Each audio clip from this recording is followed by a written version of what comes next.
3, Three, 2. 2, 1. We're live. Hi, everyone. Welcome to the podcast of the silent forces behind Blender. Today, in this podcast, you're going to know about people who are helping Blender grow, but whom you might never heard of. So the idea is, today you're going to learn about a few of the silent forces of Blender. The first part of this podcast, we'll be talking a bit about education, and everybody's like, education, boring. No, there's a lot going on in education, and it involves a lot of people, and the education community is very large. Next, after the education meeting, which is going to take approximately 20 minutes, we're going to introduce two recently joined developers, really cool, Aras and Weizhen, and we're also going to have a talk a bit about their experience, why they're joining Blender. And after Weizhen and Aras, you're going to meet the Triaging team. If you don't know what Triaging is, keep on listening, because you're going to know the people who are doing your bug reporting. Cool. We're going to start with education. I have Amber. Hi, Amber from CG Cookie. Hello. Hello. We have Bartosz. From PPL. Cool. And we have Tom from 3D Ami. Hey. Hi. UK. How are you guys doing? Yeah, it's been a long conference, but good. Very good. You're still having the energy? Yes, I was just commenting on how I appreciate this being at the end of the conference, so I have a good radio voice from all the talking, the hoarseness. I have the same. For those, we just had a education meeting this morning, and Tom planned 2.5 hours of education, and I remember saying to Tom, 2.5 hours is going to be way too long. How long did we discuss the education? 3 hours. We discussed 3 hours. And we didn't want to end. Until and we people didn't want to started end. breaking down the doors. It was a complete open end. It was really amazing. The energy was really good, and there were lots of good stories, a lot of good presentations, and it was amazing.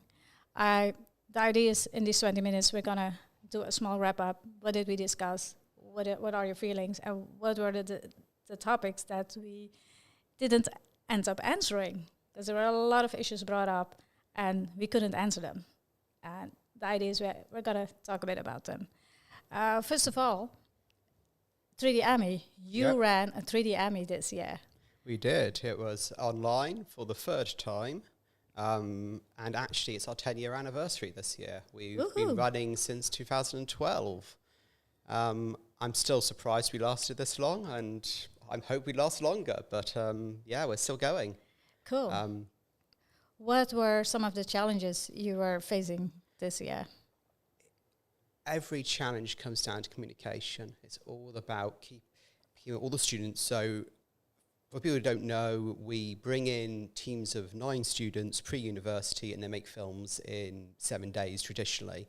For the online version, we scaled it up a bit. We made it a bit longer, another student in each team.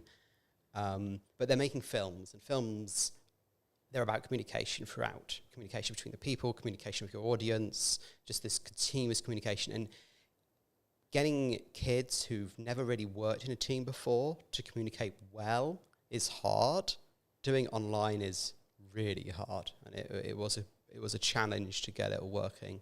But they finished. They made films. We got 3 more films, and I've lost count how many we've made. List of 3D Ami films. It's great. It's a hell of an achievement to do that. Yeah, you guys have also been doing some after-school teaching? Yeah, so we started a club back in 2021. It's online only, 10 weeks, 2 hours each week. And the first 4 weeks they work through tutorials, they learn the basics of Blender. So this is really aimed at beginners. They're only required to go on the course as they do a tutorial of Blender, but it's really just proof you care, proof you're going to keep coming. And then after 6 weeks, they get 4 weeks to just work on their own project. And so we get them from complete beginner, complete newbie, up to have made their first animation. Wow, amazing. That's pretty cool. We've seen some of the movies during the education meeting. Yeah, I showed one of the studio ones. Yeah. There is actually I think it's like 12 minutes long. 12 minutes? A compilation of every... in 9 days? No, this is for the club. Oh, this for the club? Yeah, that's how much animation the club made. So 12 minutes or so. It's incredible that they made that much animation in that much time. Oh, wow. Yeah. That's pretty amazing. Yeah. Cool. But the movies are online as well. They can have a look. Cool. Amber. Yes. You gave a really great presentation, and you were telling what Suji Cookie was also already doing and what you guys been working on in the field of education and you've posted a curriculum online. Correct. On Twitter, because that was the first thing that caught my eye when Wes went online and said, hey, here's our curriculum. I was like, whoa, okay, cool. Can you talk a bit about that? Sure. It's CG Cookie, if you don't know, is online Blender education. We are focused purely on Blender, which I think is different than a lot of the 3D education that you can find online. But having worked for over a decade in that field, what has been happening is people are coming to us saying, how do I teach Blender? How do I do what you do in the classroom, whether that be in person or online? And so we decided we needed to find a way to answer that question at large and make that information readily available based on our experience and what we've learned. You know, we fell down and failed plenty of times to be able to create this for you so that, you know, hopefully you have less struggles along the way. So what happened is we created something called the Blender Teaching Guide, which is available as a free download PDF online from CG Cookie. And it covers everything from what is Blender, what is the ethos behind Blender, which I think is another interesting educational concept that's not going to come with any other 3D software. You're not going to be saying, here's an ethos that of why it was born in the way that it is used and the freedom. And we were just talking about that, about how unique that is. And I think that goes back to something you were saying about your students choosing some sort of moral compass over the large corporations. Yeah. And I think that's going to do well for Blender because that is the ethos of the upcoming generation that I think is going to really connect with Blender. So it goes everything from there to what kind of students you may encounter and how you can best use those aspects of the student to help other students, to help you as the instructor, classroom setup, the pros and cons of online versus in person, and how you handle both of those situations. And then it goes on to what people are most often asking for, which is a curriculum, whereas we don't give you an exact do this, do this, do this, do this, because the other thing that came up, everyone has different amounts of time. Their students are at different levels, different ages. So we suggest starting from a very specific concept of what we're going to accomplish in the course and then moving backward. And then we have example lessons. We have quizzes, printable quizzes with answer sheets. And then we have other handouts like glossaries in normal language, because a lot of times when people are coming to Blender, it's like learning a new language, not knowing what people are talking about. So we tried to put that all together in a very helpful, downloadable 60-page PDF that you can get from Blender or from cgcookie.com. And also we created an educator and student discount that we never told anyone about until this year. So we're going public. Okay, so if there are educators out there. If there are educators out there, we do offer team accounts and half-price subscriptions to the whole 100-plus library of courses on CG Cookie as well. Okay, and they just have to register on cgcookie.com, and there is a way they can download the yes, guide. It's part of the guide, shows you also how to get the discount and how to contact us for a team account if you wanted to do that. But all of the lessons that we give examples from use our free content. So we have the free Blender Basics, we have the free YouTube tutorials from Chris Bailey. Oh, wow. Using those to be able to create lessons around and kind of guiding you on how you would use that tutorial in a classroom. Yeah. The thing we talked about also together with Bartosz is that I'm teaching Blender age group 12 to 18. And because I already start at the age of 12, when they're 14, 15, they've mastered so many skills. I'm like, okay, guys, you're now ready for the more professional level. Sure. And one of the things that we discussed, it would be nice if the CG Cookie tutorials and teaching guide would become available in other languages, so that our students can easily continue their learning, for example, with CG Cookie. But there is a point that as a school, as a teacher, you say, okay, this is where I stop, and this is where you need to go to the professional market. That is a very common request, and we do want to find the best way to do that, because not only would that be great for you, but it would expand our audience, and ultimately we're trying to be as helpful to as many people as we possibly can. So starting with just a direct translation of closed captions, a direct translation of the teaching guide, I think is a good place to start. But we are definitely open to suggestions of how else we can make this more global. Right. Bartosz, can you? I can talk from my perspective. I've been teaching Blender in Poland for the past, let's say, 10 plus years at least. And I started even teaching with DVDs. Before online, I had to ship a DVD. Really? My granddad would pack them. I would rip them. Wrap them. Yeah, yes. Wrap them, and I would send them over. And that was my start. I was 14 years old. I was making pocket money. That was amazing because I was selling these DVDs online on auctions. And it was teaching basic digital skills, because back then Blender was really hard to understand for normal people.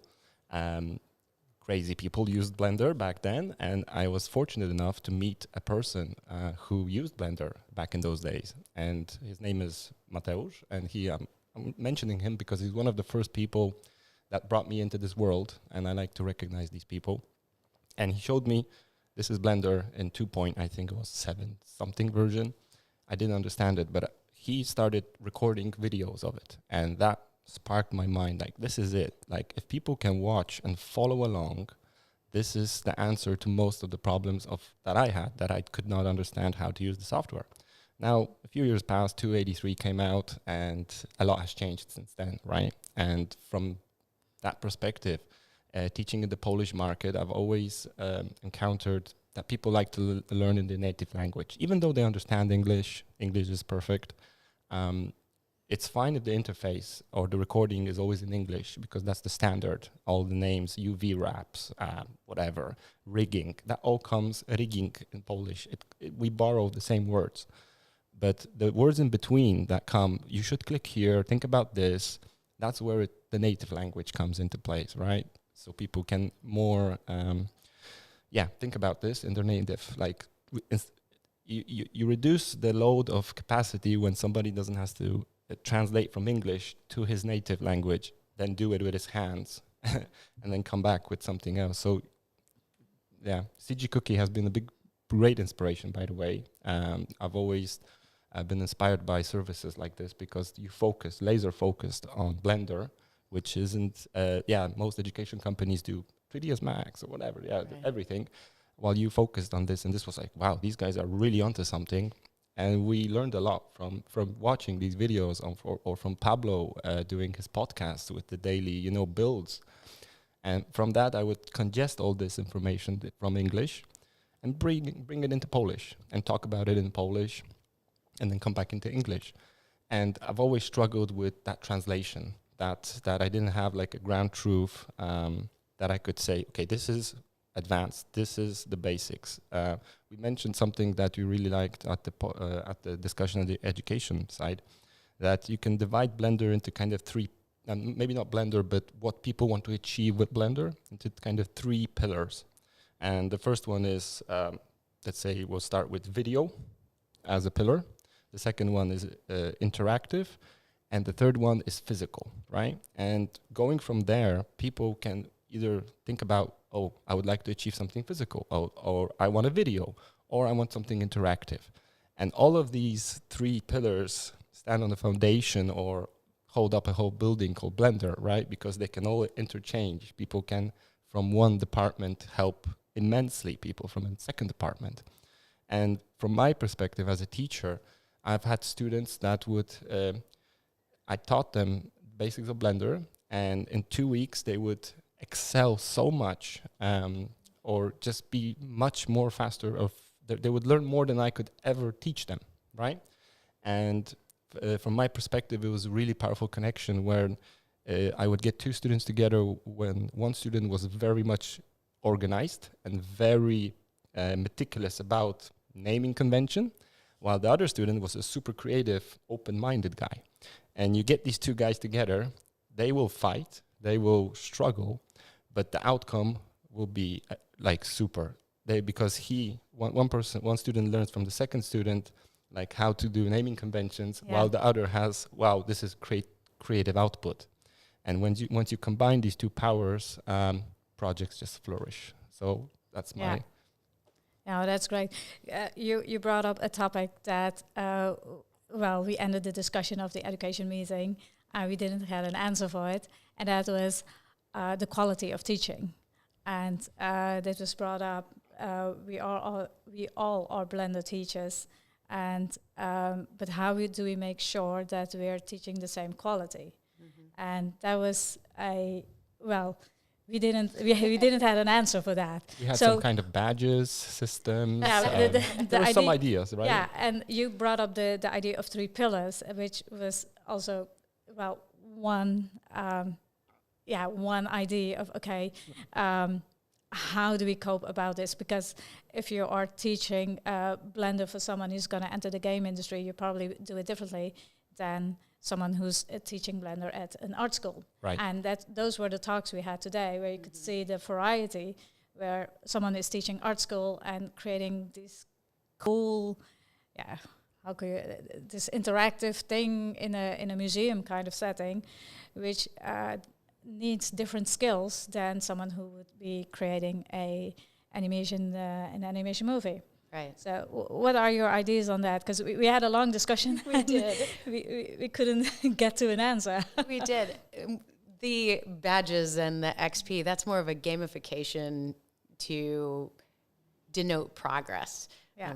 I come from a martial arts background as well, so I like the colors and the belts and the, being registered as a lethal weapon is very important. So it's more of that kind of an encouragement to keep going because you're earning, you're showing, and to be able to monitor that progress.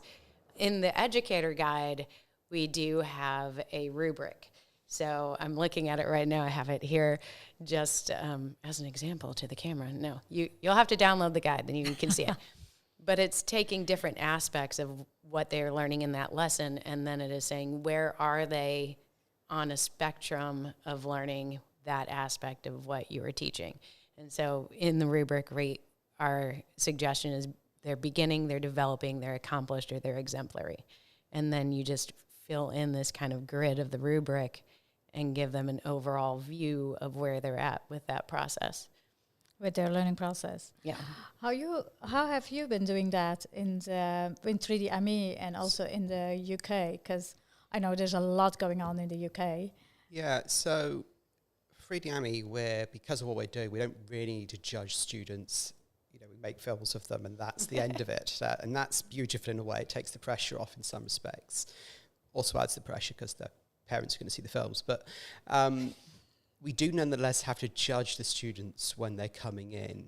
And that judging process is very much about not what they're actually showing, is what we really want to see is progress. What we want to see is that a student has tried to do something. We've said to them, can you make it better, and give us some advice on how, and then they actually respond. And that's far more important to us than a specific skill, a specific ability, a specific technical understanding of a system, because what we care about is we're going to get a bunch of kids into the room, they're going to make films, they're going to be learning constantly. We need to know that they can do that, they can just keep learning the entire time. And so that's what really matters to us.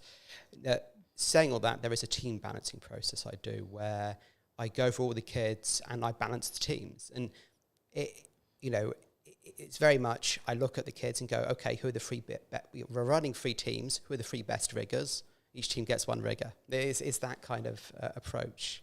And there is a little bit of sort of, do you have the evidence to support kind of argument used in there? You look at it and see, are they showing that they have we seen at least one example of good materials in their work? Have we seen at least one example of modelling that's gone off of cube bashing, for want of a better term? We're looking for that evidence that it's really, they're pushing themselves and that they're getting better and that they do have some skills. But as I said, for us, it's team balancing, and that's a very different problem to, I'm teaching lots of kids and I need to actually be able to say I'm compliant with some national standard. Different approach you guys have. Whilst we have got some Blender into the UK education system, it's pre what we would refer to as the GCSEs, where they're actually getting formal qualifications. And so you've got a certain looseness at that point where it doesn't matter so much. We are not at the point where I could say what an A grade in Blender would be or a B grade in Blender would be. I have no idea, to be honest. Cool. I'm afraid we're going to continue having this discussion on the Blender chat education. We weren't able to answer this question in 3 hours. No. What I do see happening is I think the quality discussion is a very good discussion, how we maintain the quality all over. And I think, Bartosz, you wanted to say something? I'd like to ask a question to the podcast. Because when you work in a 3D program, right, I define people like a team, right? It's at least two people. There's a doer and there's a PM, right? Project manager and a doer. If you get two doers, nothing happens. If you get two PMs, nothing happens. I mean, two doers will do something, but it will be average. Two PMs won't do anything. So the question is, how does it work well with younger kids, or is it something for adults to work in pairs and you kind of define the roles? Like, you're the PM today, but in next week you are the PM.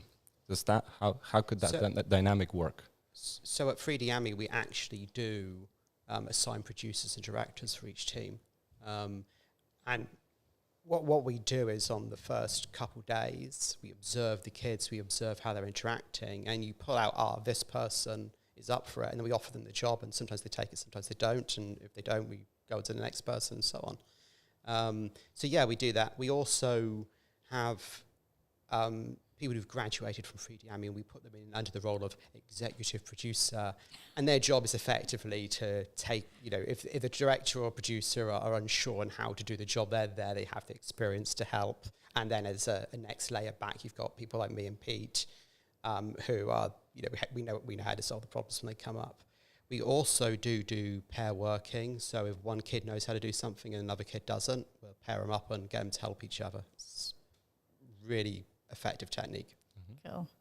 What I hope for the future, and I think we'll be continuing the discussion on the Blender chat, is indeed, can we come share our experience? Because I think there was also a lot of a discussion here. Everybody was learning from each other, sharing experience, but also continuing the discussion of the quality. How can we keep up the quality, and how can we align to each other? Like, I'm teaching 12 to 18, but at a certain point, it would be nice if they could get into CG Cookie. I know years ago I had a chat with Jonathan, and Jonathan says, okay, we're focusing more on 18 plus or maybe 16 plus. So it would be nice if we could align somehow the educations. And I know I've been chatting with 3D AMI. We've been doing a lot of tutorials, and we still need to create a lot of tutorials still for the young kids or the young students, I should say. They don't want to be called kids. They're young students. But it would also be really great if we could have a worldwide 3D AMI. If our students from Poland, the US, we would make up a team and say, okay, come on, we're going to make a movie in 7 days, kind of thing. That would be awesome. I would That'd love be to amazing. do that. I really would. Same here. Maybe we have some competition. I mean, There you go. Mini you had a Oscars. suggestion, like, Right. okay, maybe you should bring in some competition Yeah. just to get the motivation up. Hosting competition to make sure that everyone works together and has a deadline and shares works in progress and gets to an end point. I actually prefer the parent approach. There is a premiere on this date and your parents are invited. Cool. Final questions. I wanted to know your experience with teaching Blender. How's it going in your country? In the Netherlands, for example, it's crazy. I Define think it, please. Define crazy. lots of schools are teaching Blender at the moment, even professional schools. And I know 5 years ago, I couldn't say the word Blender at professional schools because now we do 3ds Max and Maya, blah. And they are fastly switching to Blender. Blender is becoming a hype. The youngsters love Blender. So in the Netherlands, we see this change happening. And, we get first year students, 10 years old, 11 years old, 12 years old. And not one, but quite a lot coming to me, and they know that I'm doing Blender stuff. And they're like, oh, hey, yeah, you're the teacher doing Blender. Yeah, I've been doing Blender since I was 9. And here, these are the movies that I create, and this is my YouTube channel. Like, okay, you're too young to be on YouTube. But they're starting very young. There's a very motivation also from schools and teachers to do Blender. And one of the topics we discussed today was also we need to be able to train more teachers in Blender because that's a challenge. But I just want to quickly hear from you. Has it been going that crazy in the UK, for example? I'm not sure we've yet reached the critical mass I would like, but it is growing. We have a certain amount of momentum at this point. We're actually seeing more motion at the company level at this point. There are large companies in the UK that are turning to Blender as their primary platform. And so they are starting to actually want to push this themselves because, they need staff. And yes, the schools are building up, but yeah, we have the teacher problem. Our barrier is not enthusiasm or people wanting to learn this, that you put kids in front of Blender, they love it. And a lot of the examples we see, it's someone's played computer games and they've gone, how do I do this? And then they've dug in and they figured it out, or they want to make films or anything. There's a certain freedom to being a kid. You can just go out and do these things if they've got the hardware.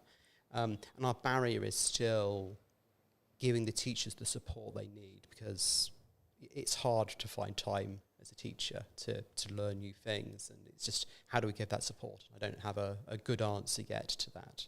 I think it was mentioned on our talk that how do you hack the educational system, right, with Blender? Yeah.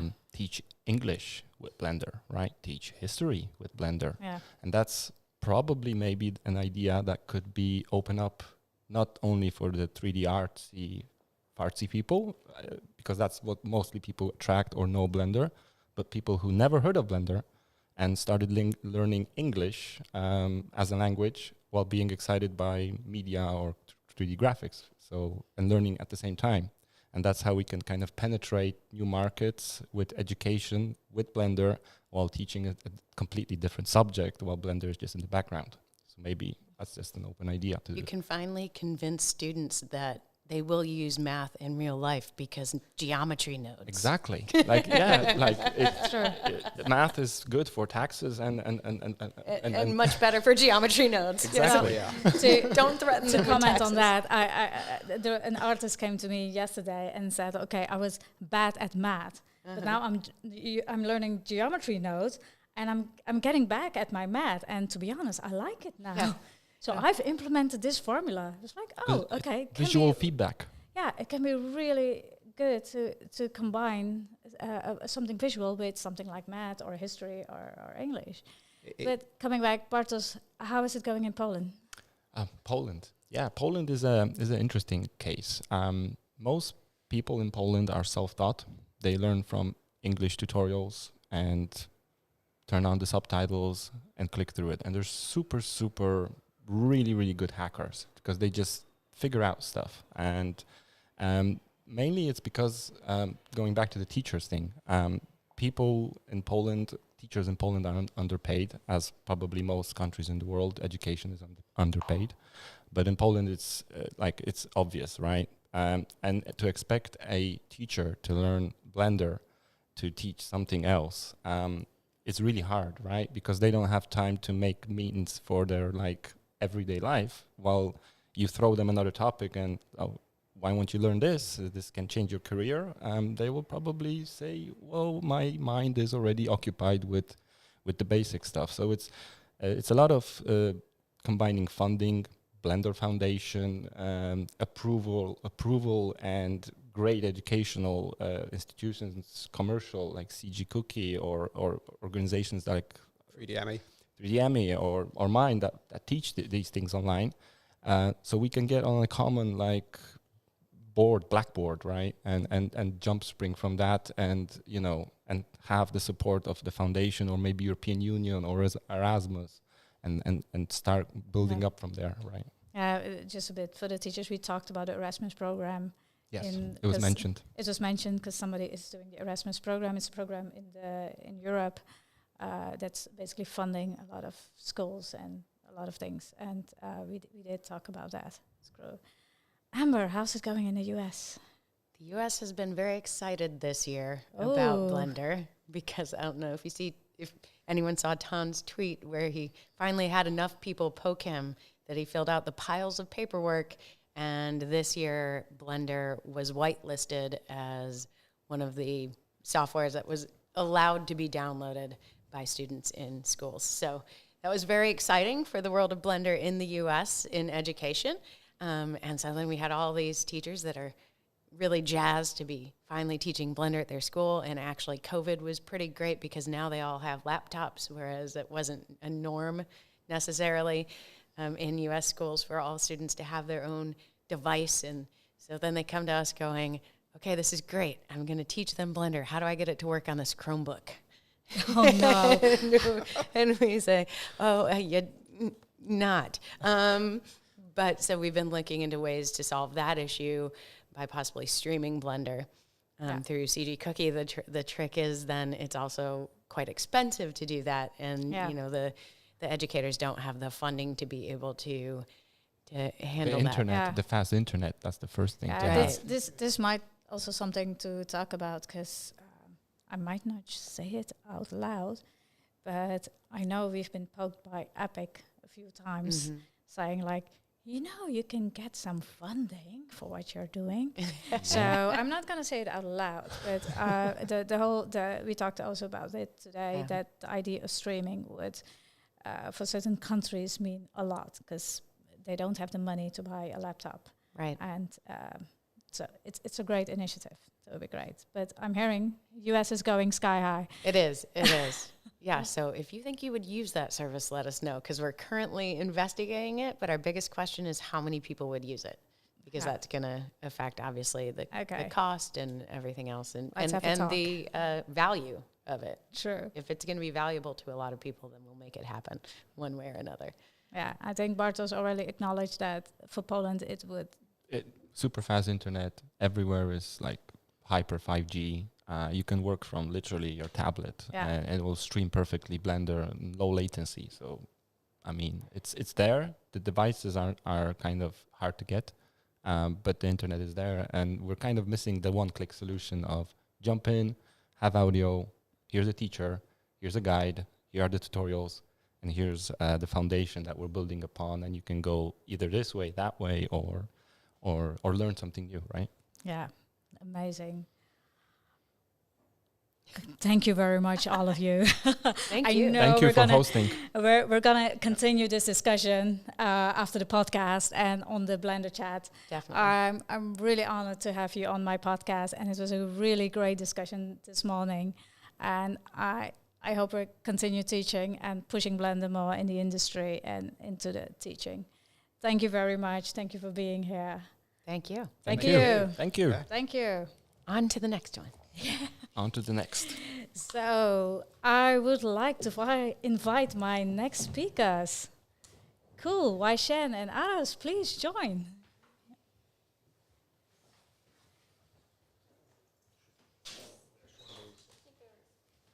Okay.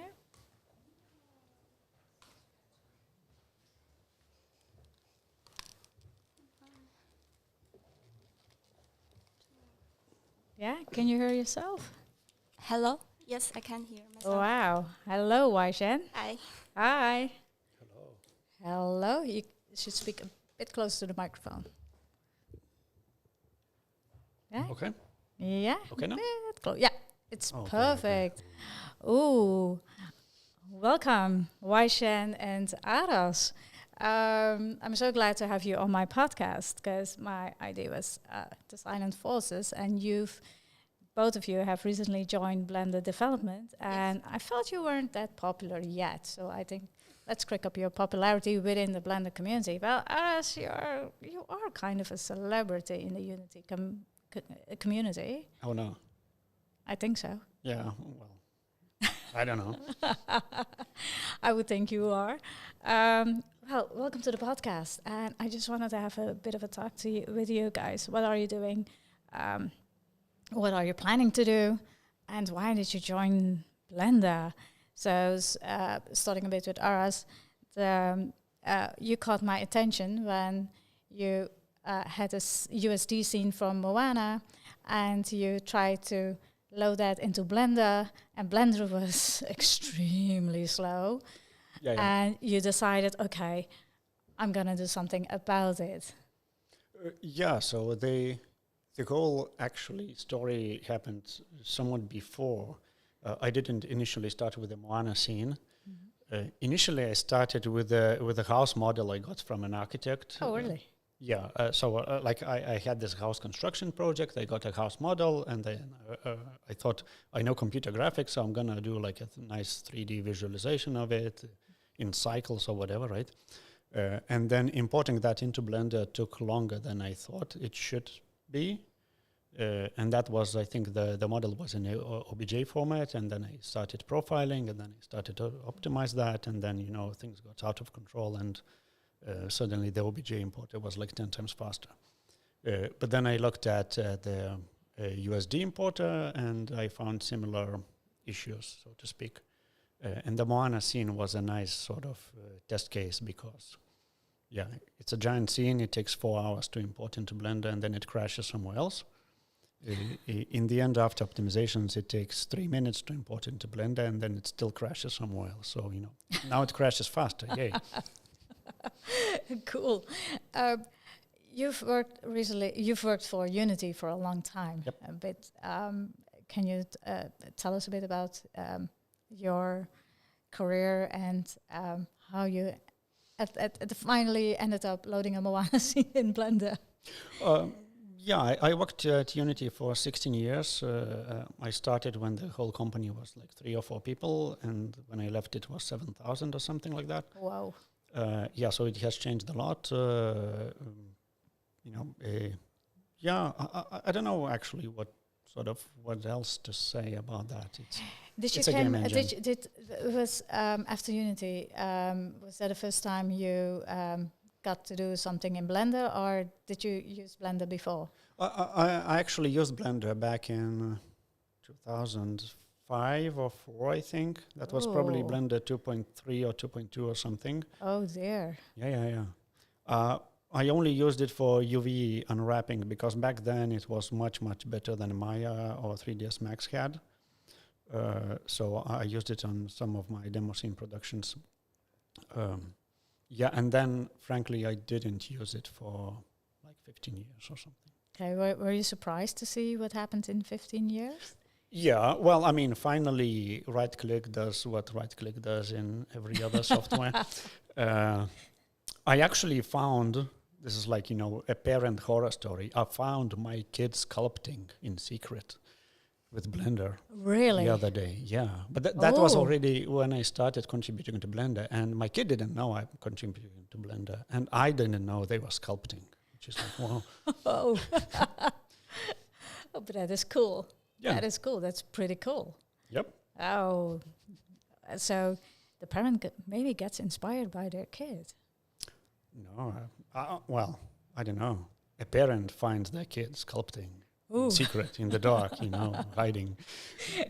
Cool. Weizhen, you've recently joined, in October Yes. you've joined Blender Development. What got you into Blender Development? That's magic. Magic. I never thought of this. I'm a researcher at the university, almost finished my PhD, and this year at SIGGRAPH I had a poster, and Dalai found that and told me he likes it, and I was checking open positions like 1 or 2 years ago. I didn't find any, so I thought they're not hiring. And they said that, then Dalai said, yes, we are, and he invited me to visit Blender. I did a presentation there about my research in the university about soap bubbles, hair rendering, and feather rendering. Kind of impressed everyone, and so we are talking about, so maybe I can work for Blender after graduation, but we were both not sure because I'm doing research stuff and like to I really feel like I want to push the limits, but Blender doesn't have this research apartment research. Yeah, we don't have. Basically, we have Blender Development, yes, and we don't have a separate department to doing yes. research. Although Ton also at this Blender conference, Ton also started yelling, "Yeah, we need a Blender lab." But Cool. I heard it last year as well, so I'm not sure what the Blender lab is going to be, but.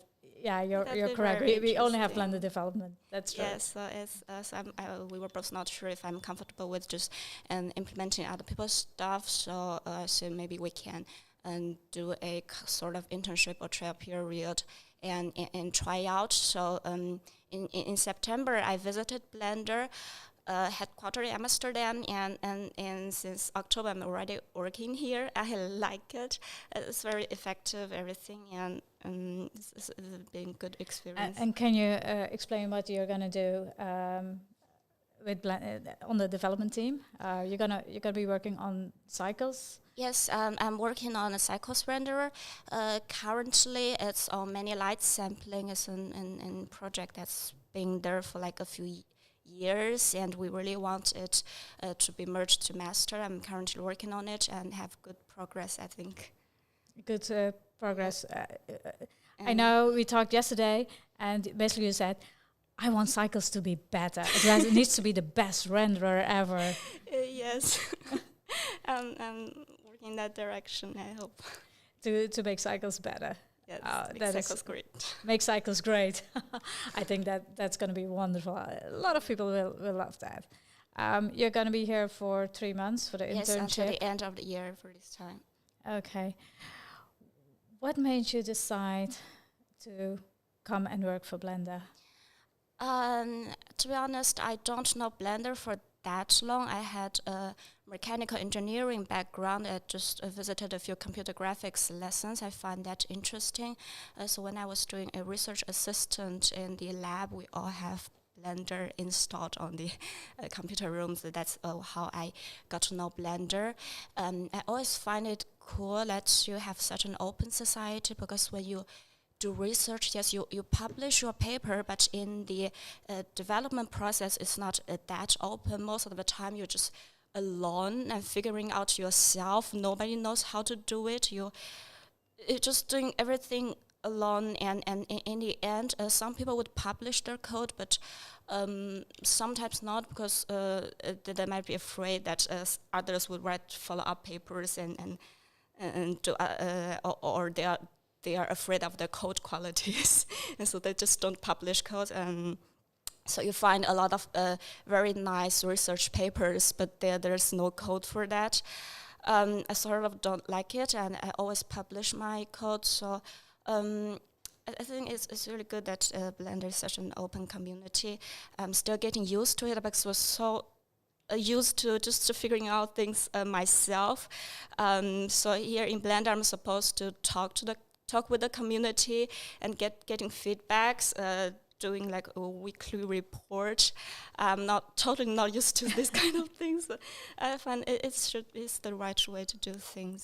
Yeah, but what I can imagine is that your work is going to be more visible to the community, yes, to the public. It should be more visible. I'm working on this branch, so if you pay attention to this Saucmany light sampling branch, you will know that I push things, but I think I really should have a report sort of stuff and talking more about what I'm doing. Yeah, and you're doing something for the community. Your work is really going to be actually used by the community. I really want my work to be used and to be useful. Like when I do research, it's mostly about things I want to do my personally life. Just do it. I have no idea whether people need it or whether they want something else.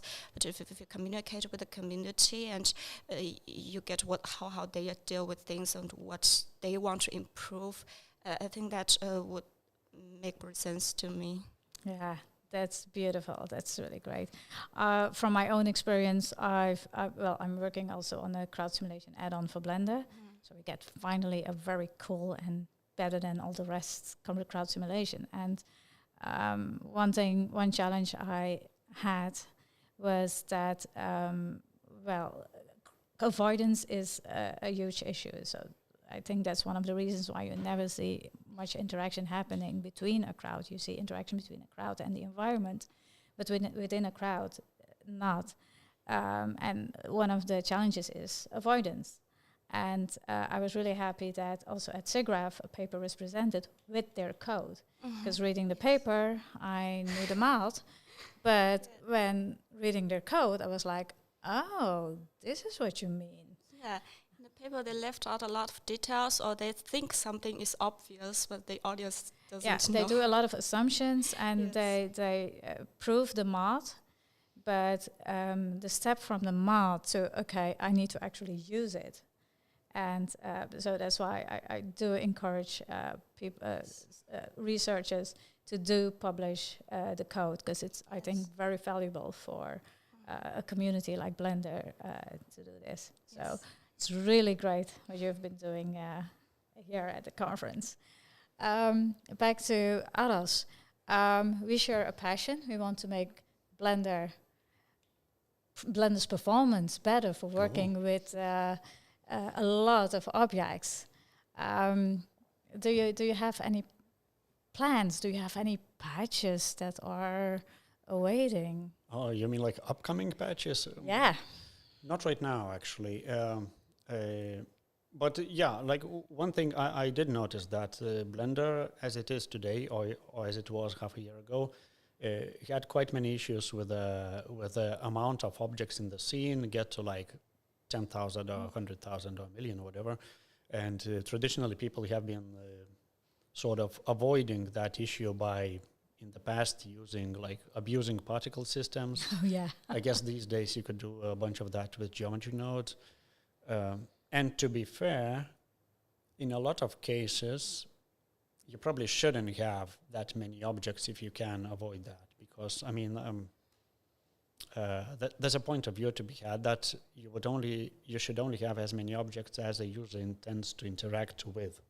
Right, so for example, in a crowd simulation or in a Moana Island scene, you wouldn't want every single leaf to be its own object, because no one would interact with individual leaf or individual character in a crowd, I guess. But there are cases when you have data coming from like external sources or external files that you need to import or whatever, and there's still cases when, having lots of objects is unavoidable. And if it can be optimized without breaking anything else, then of course, why not do it? Oh, great. Yeah. That's basically how we got to work together a bit, because I was working on patches and you were working on patches, and we kind of found each other there. Having worked on a code base like Unity, and now seeing Blender's code base, do you go, No, not really, actually. I mean, Blender is a fairly old code base, too. True. I mean, True. it started out in like whatever, way before it was open source. So as far as I know, it started in like 93 or 94. Yeah. And there isn't that much code bases out there in the world, especially public ones that are as old as Blender. Maybe Linux kernel, I guess, and maybe something like GCC, right? But a lot of other older code bases are not open source. So I was actually expecting it to be worse, to be fair. Oh, cool. Yeah. Oh, I'm taking that as a compliment. Yeah. I mean, and well, how to say that in a polite way. I mean, there are definitely places inside the code base that are slightly, let's say, 25 years old, and it feels like it's 25 years old. There's still a lot of legacy there.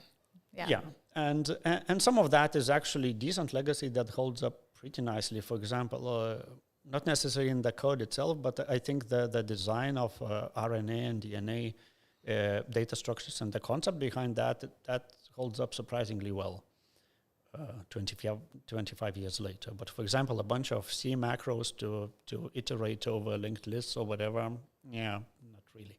You know, because I personally found myself, yes, I'm also a Blender developer, and I'm also running into these type of issues, legacy issues, and I think with the last patch, definitely for the viewers and listeners, check out Blender 3.4 because it will contain some of our patches, which is already improving the performance of Blender a lot. And it did involve removing a lot of macros who are slowing down things and looping through linked lists. Yep. And I know you've brought up the issue of using unique ID names and the linked list, which is constantly looking for, is this name of this object unique? That's one of the issues that you've been raising a few times. Yeah, and as far as I know, there is an effort sort of underway to replace some of the data structures that are currently linked lists inside Blender, which, everyone was using linked lists back in the 90s, and that's the first data structure that you get taught at the university. Yes. Whereas, later on with CMD and with multicore, everyone understood that in most cases, just an array of things is much better than a linked list. So Blender has been moving in that direction, and it will move there eventually. I hope so. If we continue doing the patches. If we continue working together removing the legacy. Yep. And because indeed, I removed a few layer syncing. Yep. And it was basically also getting away from the linked list kind of concept, because a lot of things were repetitive. And getting the repetitive code out, and I also some of your code optimization was like, okay, don't sync here, because it's really not necessary, kind of thing. Looking forward, what can we expect from me or from you? Yeah, from you. What do you want to work on next? Why not from you? Oh, from me? Oh, dear. I already have a patch which is needs review, and it's basically improving the collection linking, which is taking a lot of time. When we solved one issue, which is the few layer syncing, and the next thing that takes a lot of time when you are working with a lot of objects is the collection linking, because it's constantly syncing, and if you just move an object from collections, etc., it's constantly trying to sync the collection. So that was my, there's already a patch there to improve the collection syncing, and the performance looks pretty amazing. Mm-hmm. I was questioning this because I saw you tweet a bit more about the USD and the importer-exporter for USD. So that's something that has your interest? Yeah, to some extent, yes. I saw some code inside, I think, USD exporter that is somewhat slower than it feels like it should be. But as far as I remember, the actual issue there is not within Blender code itself. It's more within the USD library that Okay. Blender uses. So maybe the actual patch would need to go into USD first. All right. That said, there's a bunch of places that I remember within importing and exporting giant files that are still sort of, like for example, I had a patch that solved a bunch of name uniqueness issues, then your patch solved a bunch of collection syncing issues, but then there's still, you solve one bottleneck and then the other bottleneck appears. Yeah. I actually need to talk with some other core Blender developers about adding a lot of objects at once and then sort of sorting the names together at once in a batch or whatever. Cool. But I don't have patches ready yet. Not yet. No. I think we'll be continue working together, Yep. improving Blender. Yeah, definitely. Cool. That's so nice. I'm really really happy to have you here, and also having your insights, also given your past experience, that really helps us. Sometimes also nice to have a critical view. You've seen how it works otherwise. You've worked with big code bases. Yeah. So it's also nice to sometimes hear your view on things. So I'm really happy with that. Cool. Weizhen, we're gonna make cycles better. Yeah. The best renderer in the world. Cool. I really would like to thank you very much. I hope to see more of you guys in the Blender community. How was the Blender conference for you guys? Because this was kind of like your first Blender conference, wasn't it? For me, yeah, this was the first Blender conference, first conference overall in 3 years of the world being shut down. So I forgot how to conference actually. Really? But yeah, it's great. I mean, and it's really nice to put actually faces to the names, to the nicknames. Yeah, to the Blender chat handles, where not necessarily everyone has the matching, actual picture of the avatar. Cool. Thank you very much, both of you, and I hope to see more of you, and we'll continue our work together and make Blender better. Yep. Thank you very much for your time. Thank you. Thank you. And for the listeners and viewers, we're not ready. We're not finishing yet because we have the Triaging team. Come on. Philipp, Pratik, Richard, and Germano. Hi there. Hello there. Oh, wow. So great that you guys are joining us today. Thanks for having us. Yeah, we know each other already. But what many people don't know is that when you submit a bug, it gets triaged by the Triaging team. So yes, we have a Triaging team, and they go over all the bug reports, and we're gonna talk a bit about that. So welcome, guys. Please introduce yourselves and tell us something about what you're doing, your hobbies. Hi, I'm Philipp.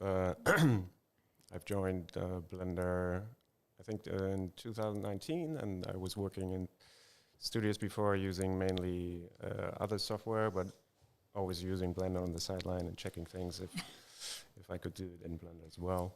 And got a little more involved, submitted some patches, and was a little bit active in the bug tracker. And there was a time when, I think it was 2.8 times, when Blender tried to free up some time from other developers, which usually checked on the bug tracker for issues. Just free up some time and have someone do it like almost full time to check on the bug tracker. And this is how I got involved. A bit closer to the mic, please. Yeah. Oh, cool. Richard. Hello, I am Richard, and I guess I started using Blender when I started making some technical video stuff on YouTube, and I was looking for relatively fast video editor that is like, how would I say it? It doesn't require best hardware, so I was using like Sandy Bridge processor with like 4 gigabytes of RAM. So video sequencer was the fastest thing that I found, which was pretty slow actually at that point. So, but still was the fastest thing that I could run on my machine. So I basically started developing sequencer, and then I quit my job, and I asked Tony if he would like to hire me, basically. So he said yes, and so he offered me a job at Triaging. So I took that, and I'm developing sequencer half time, and half time I am doing Triaging. So yeah. Cool. And we have Pratik and Germano here. So, how are you guys? Yeah. Hello, I'm fine, thank you. My name is Germano Cavalcante. I work in Blender as Triaging and do a bit of development. And since I was very young, I always have been interested in Blender. I used Blender as a hobby and a tool for academic purposes. And it's a nice experience have to work in Blender. I could never get away from Blender in my life. Now I'm working, I was invited to work in Blender to improve the precision modeling tools. It has been a nice experience. I like to be here doing nice stuff. Really? People all on the world. Oh, that's beautiful. And moving to Pratik, can you tell us a bit about yourself? Sure. Hi, I'm Pratik Borade from India. I started contributing to Blender just to participate in Google Summer of Code last year, but I ended up getting a development grant from Blender to just do bug triaging and have a general development support. Since last June, I've been a member of triaging team, and I do bug fix sometimes. Oh, great. Welcome, guys. Let's talk a bit about triaging. Let's not forget, we have one. one. Oh, yeah, true. We have another one doing triaging, Omar. Omar can't be here. Omar can unfortunately not be here. I would have loved him to be here because he's also working on the viewport compositing. Yep. So, we have to miss him. Cool. It's really great to have you guys here as a team, and I want to discuss a bit about triaging. So, first of all, what is triaging? What do you guys do? It's like the process of checking a report, if the quality is there, information is there, like if it's in the state of being ready to be passed on to other developers so they can have a look at it and filter out possible reports that are not bugs or not considered bugs. So yeah, it's like having the first look at an issue that is reported. Fortunately, I think the term triaging is actually based in medicine, where like if you have a big catastrophe with lots of injured people, that there are people trying to figure out who needs help first, and fortunately we don't have to deal with catastrophes that big. Cool. But basically, if somebody submits a bug, you guys are the first one to see the bug and evaluate whether its bug is good enough. How does it work? Maybe Richard, you can tell us a bit? Well, yeah, I guess. So basically, I open a bug report. First thing I think I will check is what operating system this comes from, and well, I guess first thing I check is title. So if it's like crash or something, that I check operating system, because it can be quite dependent on the operating system, some bugs. And then, of course, Blender version on which it has been reported. And if this is not like most recent one, I would recommend to check the most recent one if I cannot check myself, especially. Then I read the description. At least I tried to read it in order, but quite a lot of time there's a lot of text, so I kind of skim it and look at the steps. And if steps are present, I basically it's the first thing that I will do, that I open up Blender instance, follow the steps, and if I get the like described effect of the that is described in the report, I will basically confirm it and maybe simplify the report instructions if necessary, or basically edit the report so it's more easily understandable and things like that. Ah, cool. Because usually as developer, I just see the bug. And that's why you guys are doing so valuable work. Because I know when I first started Blender development, a long time ago, we were doing our own triaging. And as developer, you were constantly, you had to look at the bug. But in the meantime, you were already also developing something. So it took a lot of time, and you guys are saving us a lot of time usually. I was just curious, what are the common mistakes when you send a bug back? What's the main reason that you say, okay, I cannot, I'm sending this bug back, or I'm just closing it? Is it because you just can't reproduce to our audience what do they need to do when they report a bug? What is really important? Well, yeah, one point can be that you cannot reproduce the issue, and then it would be the question of finding the right steps to reproduce it. And it could also be that there's like a really complex file reported, and then we try to simplify the thing down to make it more obvious what the issue is. Like simplifying can mean removing all objects that don't have anything to do with the issue, removing modifiers, materials, like getting the thing down to the smallest possible size that still has the issue. So do you get a lot of people just sending in their files with their scene and say, okay, this crashes, and give a short description, and you have to go figure out, okay, which of the objects causes the crash? Yeah, preferably it will be in a simple state if another developer looks at it. So this is what we try to do together with a reporter. Sometimes send it back. Sometimes it does make sense to do the simplifying steps on our own, but it depends a little bit on what kind of person reports it. So this is what we try to do together with the reporters. Get down to the point. It's like detective work, like Agent 327 on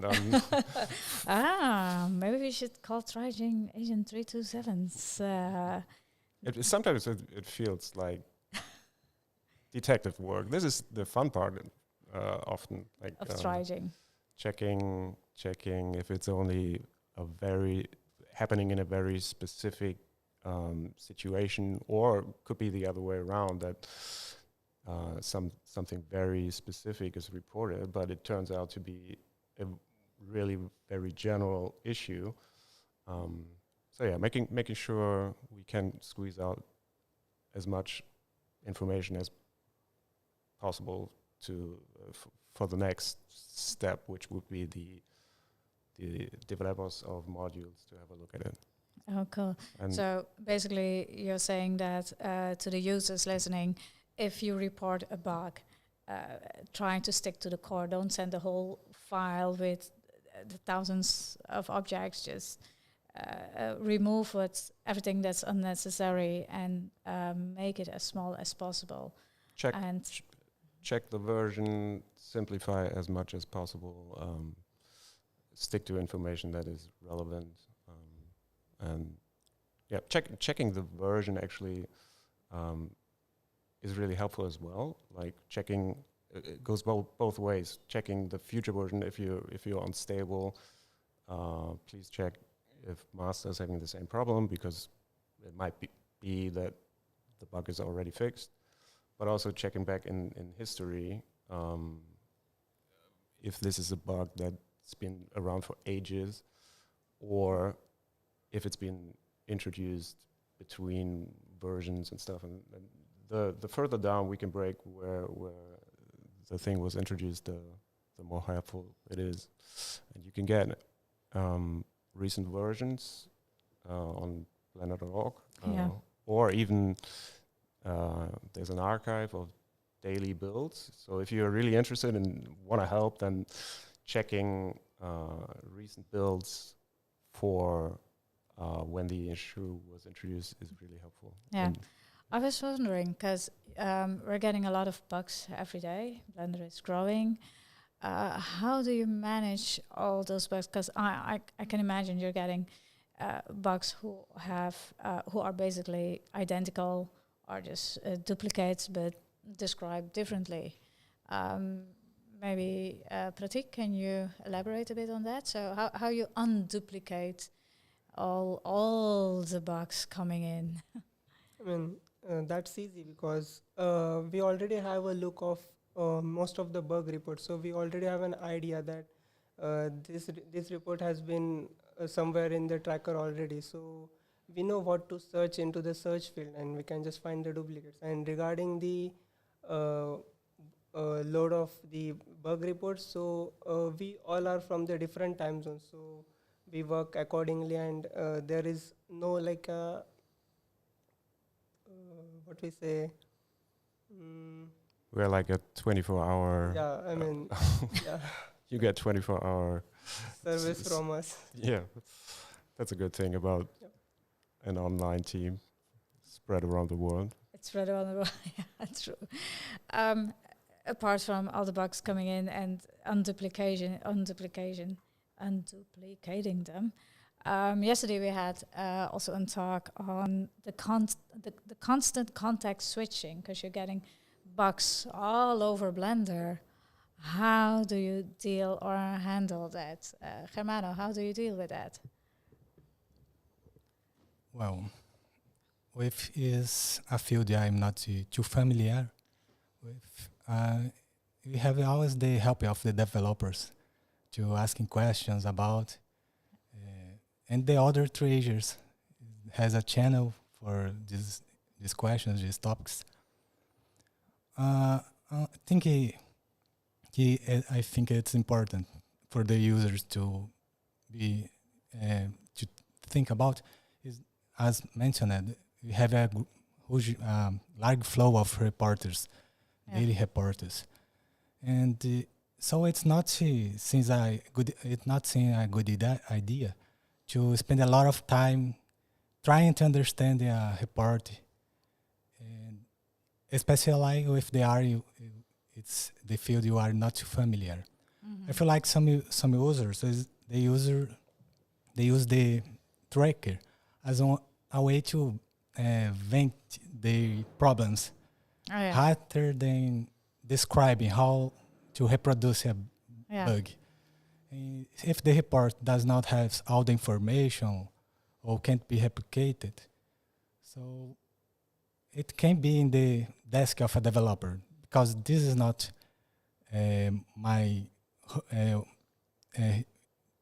what you should to do. Make the developer work easier. And we know that it's hard to facing such problems, but the user have to know to take focus only in the technical questions, the technical info, because they can't do much if it's not explained well. How you can reproduce this bug. Even if you don't know the field, you could reproduce the bug if it's well explained, each step is well described, and so on. Yeah, so basically you're saying that if a bug is well described and it's basically not a problem. But if a bug is not well described, it does take you more time to try to understand what's happening, which also means that you need to know the technical part of that part of Blender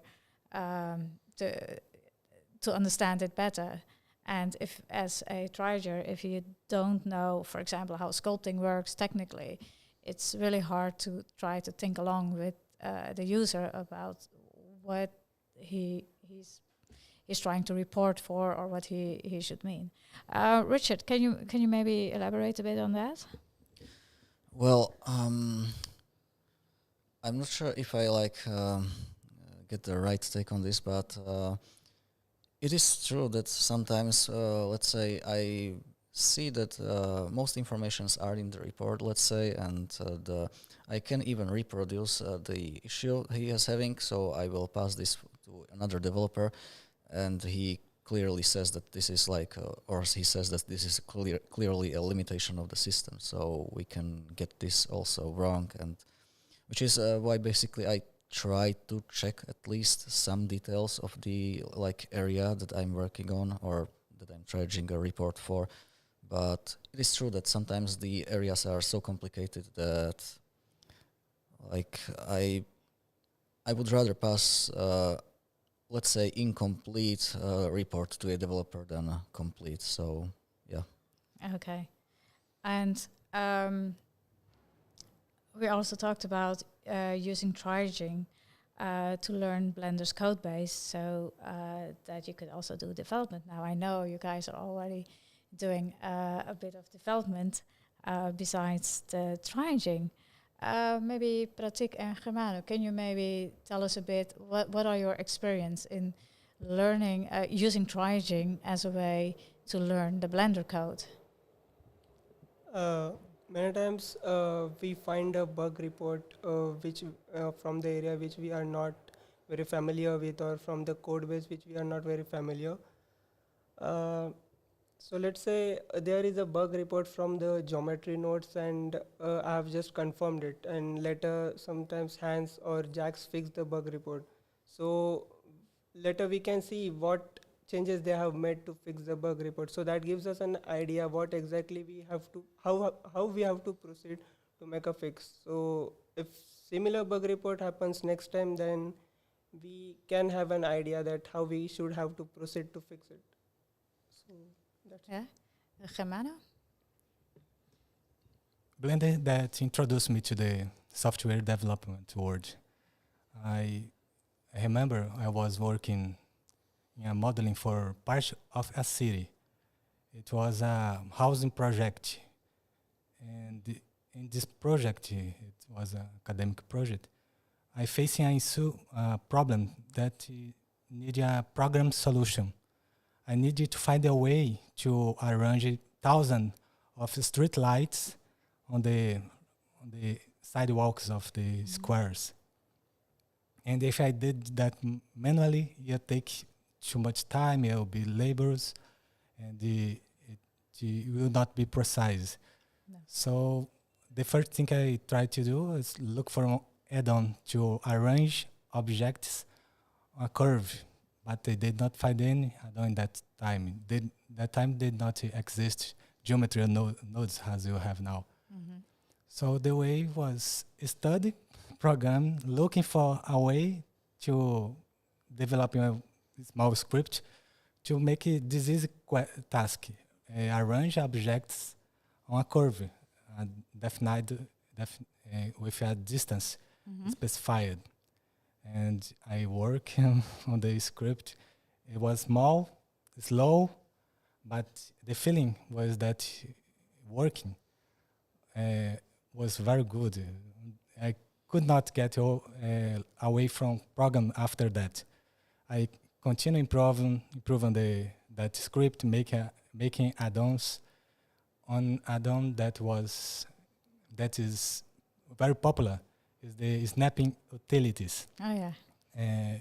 The community, that work with architectural stuff was very enthusiastic, very interesting interested in these solutions for architects, and that is one of the reasons I was called in Blender to improve this area, this field. Okay. What made you join Triaging? After I added some of the filters I was planning to add in Blender, most of the filters implemented, there was room to help the triagers. Yeah. Because Blender was needing people to work to handle all that daily reports. So I was there to help, and was a pleasure to integrate the team. Really, you guys are my heroes. Sometimes, I mean, we always had the problem of managing the bug tracker, which has for us was always a pain in the ass. And Ton would already yell, "Okay, we have too many bugs on the bug tracker." And at one time, I think Sergey had this digital counter, and Ton was like, "Okay, we're gonna do a week of bug fixing, and you could live follow the counter." So there were crazy times. So I'm really happy that you guys are there, and you guys entered and took this work a bit from us, at least the triaging, and just looking into how, if it's really a bug. I was also curious because Richard, you first, I think you first worked on the sequence editor and then joined Triaging. Yeah, I volunteered on it was like I contributed code to the sequencer, and basically it's I may say that I never really used Blender like a normal person would, so I don't have much knowledge of how 3D animation works and stuff like that, but it was an opportunity to me to learn this stuff, basically, mainly what's the technologies used, and not maybe nitty-gritty details of the areas, but I learned a lot of things, definitely. Cool. And after you've worked, you still work sometimes on the video sequence editor, right? Yes, I work right now I work 1 week as a triaging person and then as a sequencer developer. Okay. So while doing the video sequence development for the video sequence editor, you decided that you also wanted help a bit with triaging. Yes. Cool. Philipp, I think you just joined Triaging out of passion, or Probably, yeah. I just want to make Blender the smoothest thing around. I want to have it bug-free. Oh dear. I think Aras, you and I have to write some very good code because he wants to have Blender bug-free. So, looking at Aras and Weizhen, we shouldn't introduce bugs. Aras is yelling, "Stop programming!" Oh dear.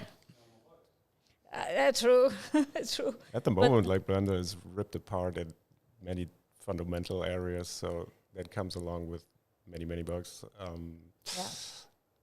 But it's I feel perfectly comfortable with doing that work because I think it's part of just making Blender better, which is the ultimate goal.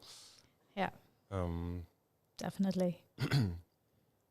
So fixing bugs is it's part of the process, and I'm really grateful for your work because basically it makes it possible for us developers.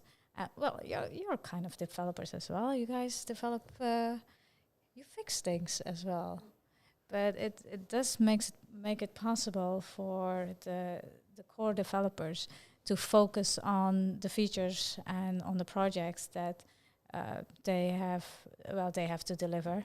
And yes, they also have to fix their bugs. I also have to fix my bugs, but it just saves, I think it saves so much time if we don't have to go through all the bug reports and figure out what does the user mean. Basically, the time that you are spending triaging, it's basically saving us time so that we can put that into the development. It's you guys are really doing great work and helping development move forward a lot.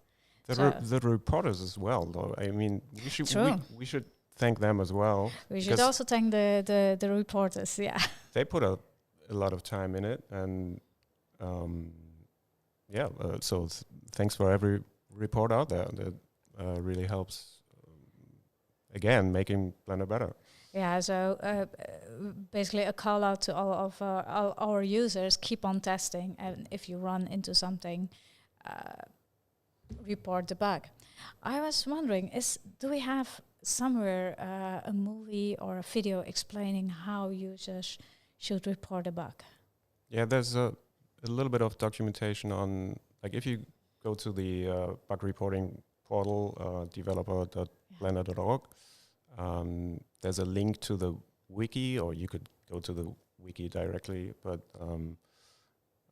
on developer.blender.org, the Triaging team has a little link, and it has a landing page with a couple of links that explain the process a little better. And one of them is pointing to a video, like you said. I think Pablo made it, and it goes through the whole process quite nicely and shows how to simplify, how to basically report it in a very good way. In a very good way. Cool. I would like to thank you. Big thanks to all the work that you've been doing, and you've been doing such great work and helping us developers. You're saving us a lot of time, and you guys are also fixing sometimes a bug, so that's really great. Hope to see more of you, and it's already, it's almost 3:07, so I think we broke the record of 1 hour podcast. Cool. Is there something you want to add? Maybe. Well, I mean, it was maybe a little bit more funny thing that I wanted to add to your comment, that I wanted to pat myself on the back by proxy, because when I was developing sequencers full-time, it was like probably for time about 6 months, it really helped me to have Triaging team to even especially like put these reports to my attention just by tagging project on them. So I know that I should look at this basically, and yeah, that really helped. So yeah, it's really valuable work. It's very valuable work what you guys are doing, and that's why I wanted to have a podcast with you, because people see the developer, they see my name in the commit, but they have not such maybe not they don't know the complete workflow of how the user reporting a bug, you guys triaging it before it comes to me, and you guys are doing a great work there, especially like Richard is saying, you're tagging the right persons, and that's how I find out that something is wrong. And you guys are also on the chat communicating with us. I would like also to thank you, the users reporting bugs, right? Yeah. It's a pleasure have the reporter confirmed, find a reporter that can replicate it. Yeah. So it feels good when you can reply. I could reproduce you the problem. Thank you for the report. I could reproduce the problem, and it will be in the desk of some developer. I hope it will be fixed soon. And when it is fixed, the pleasure is still greater. Yeah, definitely. Do you want to add something to that, Pratik? Really, I mean, I will also thank to all reporters. And regarding about adding something to our conversation, I would like to tell reporters that they can report a bug from the installed Blender version itself. I mean, many times it happens that they go to the website and make a bug report, and they miss to add the working Blender version, the version they have been using, or the system information. So we don't know how to proceed in such cases. So it would be good if they follow the instructions and make a bug report from the version itself. Cool. And how can they do that? When they open Blender, they can... you just have to click on the help button on the title bar and just click the report a bug. Okay, it's as easy and simple as that. Cool, guys. I would like to thank you. Thank you very much for your time. Thank you for explaining the triaging process to us. And I'd say let's go grab a beer. It's almost the end of the Blender conference. I think Ton is maybe in an hour doing his closing speech. Cool. We'll be there. We're gonna be And there. if I may add, just sure. If we close your back, guys, sorry, especially if we misunderstood you, didn't really mean it, but there are also rules for reporting a bug, so it should be in the video, so be sure to check that, and yeah. Cool.